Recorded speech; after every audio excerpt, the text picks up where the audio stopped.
পরীক্ষা দিলা কোৱাচোন আজি কি পৰীক্ষা আছিল আৰবী কোন ক্লাস কোৱাচোন ওজুৰ অৰ্থ কি পবিত্রতা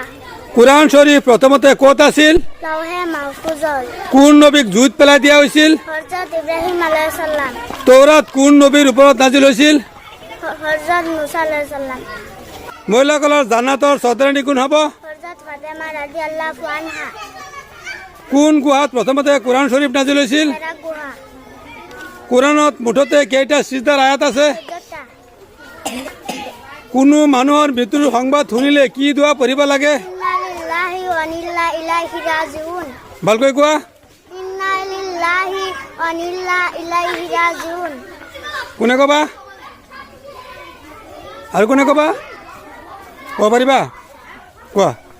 ইন্না লিল্লাহি ওয়া ইন্না ইলাইহি রাজিউন ইন্না লিল্লাহি ওয়া ইন্না ইলাইহি ৰাজিউন